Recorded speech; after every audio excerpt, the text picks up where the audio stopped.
I don't know how much longer I'm going to last in this business, but I think 20 years from now, we're going to be looking back at the deep state and the FBI and the coordinated campaign to get Donald Trump by any means necessary, and how and why it failed miserably.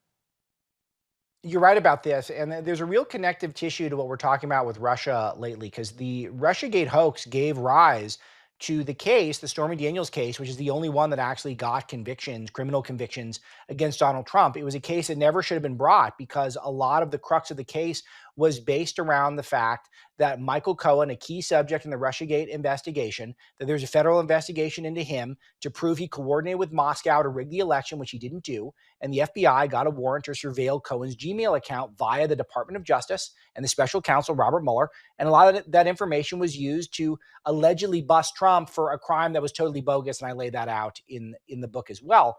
But all this comes from Russiagate and the lawfare that continued throughout the Trump's, I guess, the interim of his presidencies. It was all based on the fact that no one got held accountable for Russiagate. So this is the thing. We can't allow for the left to get victories, to have two tiers of justice, to persecute us and prosecute us with impunity and have no consequences for any of them, and expect them not to just continue it and double down on it and build off of the superstructure that's already in place.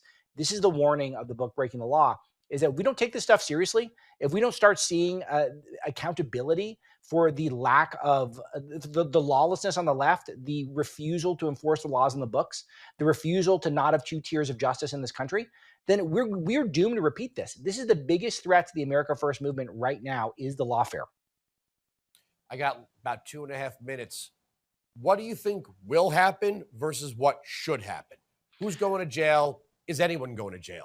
It's a great question. So I think I lay out clear illegality within the book. Every one of the six major cases against President Trump, which is, it is surreal that he had to dodge six cases and still win the election campaigning from a courthouse. It is a beyond belief feat, an unbelievable accomplishment that he was able to do this. Most of us can't even keep the cases straight in our head. He to somehow either beat them or save face if he lost and still win the election that way. There's been no accountability for any of this injustice practice against President Trump. So there is illegality in play because the White House was connected to each and every one of those cases. That's clearly violations, and we need to expose those. And we should have perp walks. We should have handcuffs. But even in the event that we don't, I'm hoping this gets the voter base, the people in your audience and my audience, Andrew, fired up to make sure that the next time this comes around, we're going to be prepared, we're going to be armed, we're ready to go to the polls and to vote out liberals and to vote in conservatives. And when we get the conservatives, that they do what they promised. Promises made, promises kept. And that includes investigations, holding people accountable, subpoenas, whatever it is, a new culture of accountability for the lawfare superstructure. For full shows, live and on demand, it's Salem News Channel.